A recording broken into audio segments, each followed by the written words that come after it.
பாராளுமன்றத்துக்கு போயிட்டு இதெல்லாம் நம்ம பேசணும். இந்த 3 விஷயங்களை நம்ம எங்கேயுமே வந்துட்டு கொஞ்சம் கூட கம்மி பண்ணிக்காம எச்சரிக்கையோட பேசணும் அப்படின்றத மு.க. ஸ்டாலின் அவர்கள் அவருடைய தலைமையில எம்பிஸ் எல்லாரையுமே கூப்பிட்டு வச்சு தெளிவான விஷயங்கள் எல்லாத்தையுமே பேசியிருந்தாரு.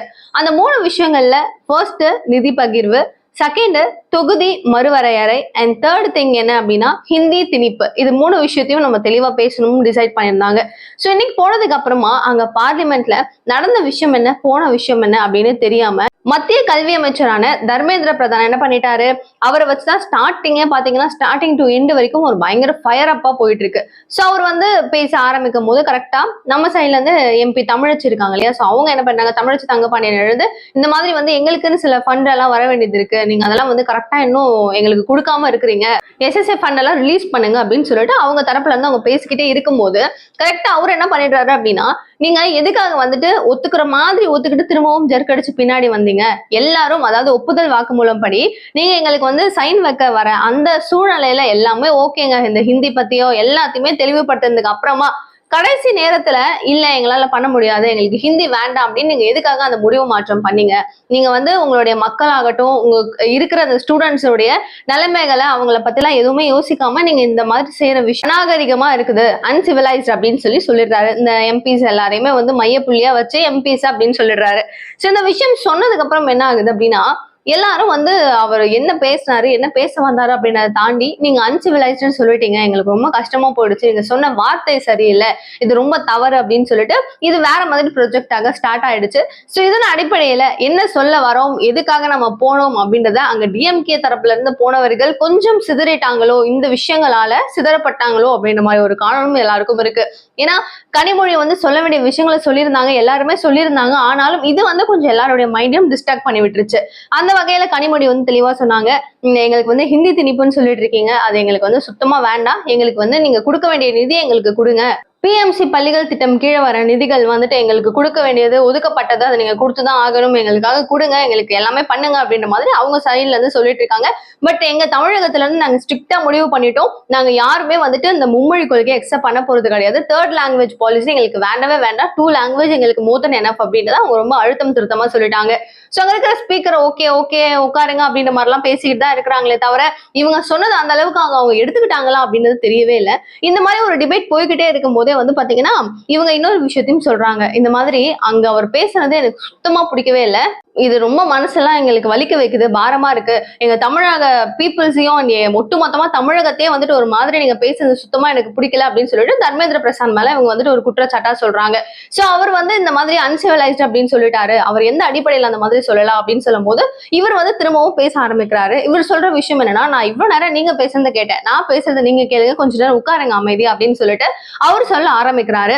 நான் வந்து நீங்க இந்த மாதிரிலாம் பேசினதுக்கு எங்களுக்கு வந்து ஓகேன்னு ஒத்துக்க வந்த வரைக்கும் வந்துட்டு திரும்பவும் வேண்டாம் அப்படின்னு சொன்னதுக்கு காரணம் என்ன, அப்ப அந்த சூப்பர் முதல்வர் யாரு அப்படின்றத எனக்கு கனிமொழி சொல்லணும். ஏன்னா முதல்வர் இந்த முடிவை எடுக்கலாம் அப்படின்னு வந்ததுக்கு அப்புறமா திடீர்னு வேற யாரோ வந்து மாத்தின மாதிரி தானே இந்த கதை இருக்கு. சோ அப்ப அந்த மாத்தின யாரு அந்த பர்சன், இவருக்கும் மேல இருக்கிற சூப்பர் முதல்வர் யாருன்னு கனிமொழியை எனக்கு சொல்லணும் அப்படின்ற மாதிரி சொல்ல அங்க இருக்கிறவங்க திரும்பவும் வந்துட்டு பயங்கரமா ஆர்ப்பாட்டம் பண்ண கத்த ஆரம்பிச்சாச்சு.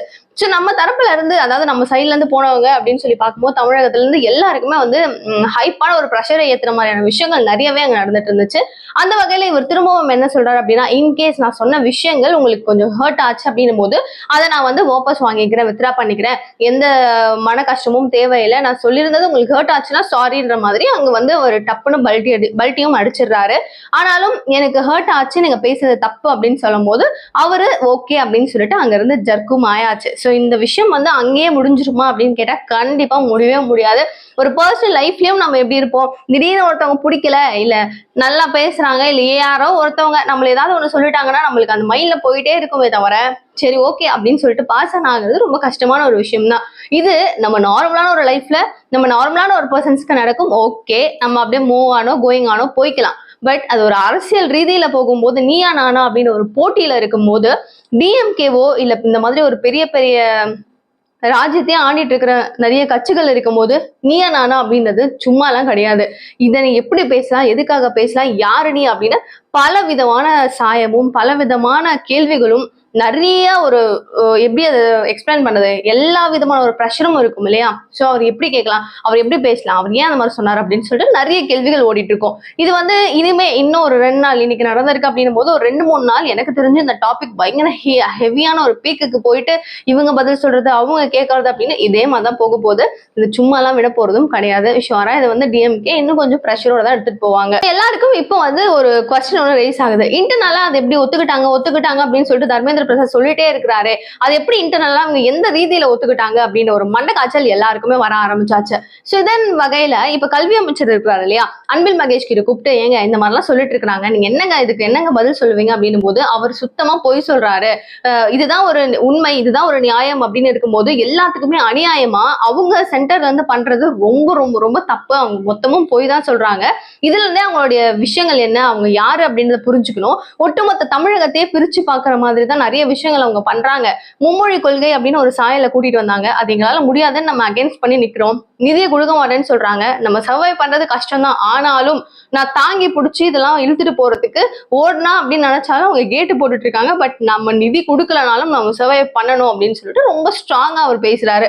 சோ அவர் சொல்றது டோட்டலா போய் நம்ம சைட்ல இருந்து எந்த விதமான ஒரு முன்னேற்பாடோ இல்ல முன்னாடி நாங்க வரோம்னு சொல்லிட்டு ஒரு ஸ்டெப் கூட எடுத்து வைக்கவே கிடையாது. அப்போ எப்படி முடிவுல இருந்தோமோ இப்பவும் அப்படிதான் இருக்கும். என்கிட்ட எல்லா ஆதாரமும் இருக்கு, எமோஇ இருக்கு. சோ அங்க நம்ம என்ன பேசணும், இங்க என்ன கொடுத்தோம் அப்படின்னு சொல்லிட்டு எல்லா கடிதங்களும் என்கிட்ட இருக்கு. யாரும் தப்பிக்கவும் முடியாது, எல்லாமே ஆதாரத்தோட என்கிட்ட இருக்கு அப்படின்னு சொல்லிட்டு அன்பில் மகேஷ் ரொம்ப தெளிவா பேசிட்டாரு. சோ அவர்கிட்ட இனிமே வந்து கொஸ்டின் பண்றதுக்கு அங்க ஒண்ணுமே இல்லாத மாதிரி அவங்கதான் தப்பு அப்படின்னு ஃபுல்லா சொல்லிட்டாரு. சோ டோட்டலா வந்துட்டு பாத்தீங்கன்னா என்ன நடந்துச்சு அப்படின்னு சொல்லி ஒண்ணு இருக்கும். பாராளுமன்றத்துக்கு போனாங்க, என்ன நடந்திருக்கும் அப்படின்னு. சோ இதுதான் நடந்தது சுத்தி. இன்னும் யாரெல்லாம் இன்னும் கொஞ்சம் பெட்டரா பேசியிருந்தாங்க, இன்னும் அதற்கான ஒரு சொல்யூஷன்ஸ்ல என்னவா இருக்க போகுது அப்படின்றதெல்லாம் வரும் நாட்கள்ல இனிமே வரப்போற அப்டேட்ஸ்ல நம்ம பேசலாம். இந்த மாதிரி நிறைய அப்டேட் நீங்க தெரிஞ்சுக்கணும் அப்படின்னு நினைச்சீங்கன்னா சேனலை சப்ஸ்கிரைப் பண்ணிக்கோங்க. முக்கியமா இப்போ இவர் பேசியிருந்தாரு பாருங்க, தர்மேந்திர பிரசாத் சொல்லியிருந்தாரு. சோ அதுக்கு வந்து கனிமொழி வந்து பேசியிருந்தாங்க, நம்ம ஆளுங்களும் பேசியிருந்தாங்க. அதுக்கு சாரி சொன்னாரு. அதை பத்தி நீங்க என்ன நினைக்கிறீங்க அப்படின்னு உங்களுடைய கருத்தை மிஸ் பண்ணாம கமெண்ட் பாக்ஸ் சொல்லுங்க. நிறைய விஷயங்கள் பேசலாம். தேங்க்யூ சோ மச் ஃபார் வாட்சிங். பாய்.